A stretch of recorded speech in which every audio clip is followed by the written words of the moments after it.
and gentlemen, we're leaving Downing Street for the last time after 11.5 wonderful years. We're very happy to leave the United Kingdom.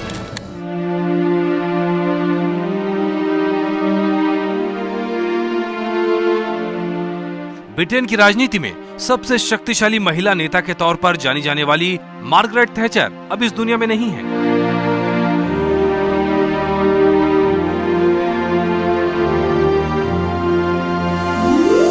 उनके प्रवक्ता के मुताबिक सोमवार सुबह उनका दिल का दौरा पड़ने से निधन हो गया। 21 साल पहले 1992 में उन्होंने सक्रिय राजनीति को अलविदा कह दिया था, लेकिन उनके निधन की खबर ने ब्रिटिश राजनीति के उस दौर की यादें ताजा कर दी हैं, जिसके लिए वो जानी जाती थीं। प्रधानमंत्री मनमोहन सिंह ने उनके निधन पर शोक जताते हुए कहा, वो ऐसी परिवर्तनकारी शख्सियत थी जिनके नेतृत्व में यूनाइटेड किंगडम ने राष्ट्रीय और अंतर्राष्ट्रीय स्तर पर अहम प्रगति की।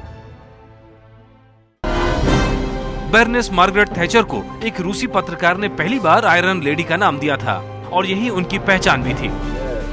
13 अक्टूबर 1925 में लिंकनशायर में जन्मी मार्गरेट हिल्डा रॉबर्ट्स ने बैरिस्टर की पढ़ाई की थी।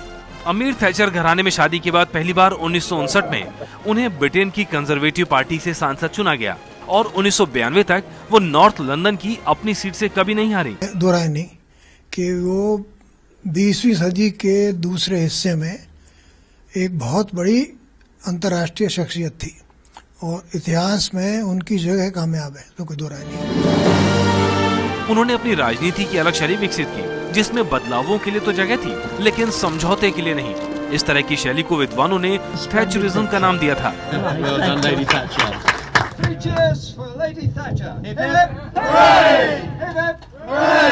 उन्होंने एक तो इतिहास बना दिया ये कि पहली महिला बनी, फिर दूसरे 11.5 बरस तक रही, तीसरे कंजर्वेटिव पार्टी का बिल्कुल उन्होंने क्रांति कर दी, ट्रेड यूनियन वगैरह सब खत्म कर दिए। तो उन्होंने अपनी मोहर रखी है कंजर्वेटिव पार्टी में नहीं, पर सारे इंग्लैंड में और सारे कॉमनवेल्थ में। इसमें कोई दो राय नहीं है कि बहुत बहुत बड़ी हस्ती थी। अगर वो किसी से थोड़ी झिझकिचाती थी तो वो श्रीमती इंदिरा गांधी से, क्योंकि इंदिरा जी उनसे बहुत ही सीनियर थी और ये तो बहुत बाद में आई थी। तो इंदिरा जी के सही मायने में बहुत इज्जत करती थी, नहीं तो औरों से तो ये टक्कर लेने में कोई उनको झिझक नहीं होती थी, क्योंकि बड़ी तगड़ी औरत थी, अपना होमवर्क करके आती थी, सब्जी कर करा के, मगर इंदिरा जी की बहुत ही ज्यादा इज्जत करती थी। इसकी पहली बड़ी बानगी 1974 में दिखाई दी, जब मार्गरेट थैचर ने अपनी पार्टी के नेता एडवर्ड हीथ को मिली हार के बाद पार्टी की अगुवाई के लिए अपना दावा पेश कर दिया। वो पार्टी की नेता चुनी गई और 1979 के अगले चुनाव में वो कंजर्वेटिव पार्टी को फिर से सत्ता में ले आई। उनकी लोकप्रियता ऐसी थी कि ब्रिटेन की जनता ने उन्हें लगातार 3 बार अपना प्रधानमंत्री चुना। ऐसा इससे पहले कभी नहीं हुआ था।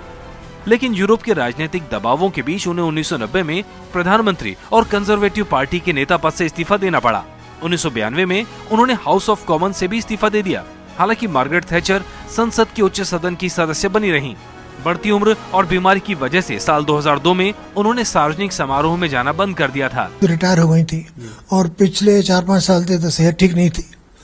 मैंने 2011 में एक जो मेरी किताब भी आ गई है, वॉकिंग विद लायंस, तो उसमें मैंने एक आर्टिकल लिखा था, मैं इनके लिए खत लिखा कि मैं ये छाप रहा हूँ, तो क्योंकि इसमें आपका जिक्र है तो मैं आपकी इजाज़त चाहता हूँ।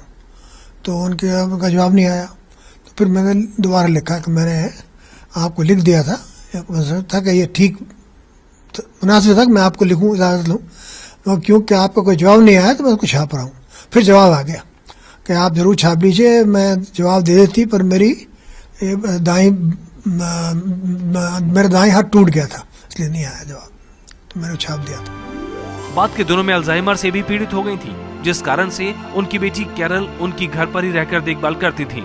उनके निधन से ब्रिटेन ही नहीं बल्कि सारी दुनिया ने एक महान नेता खो दिया है।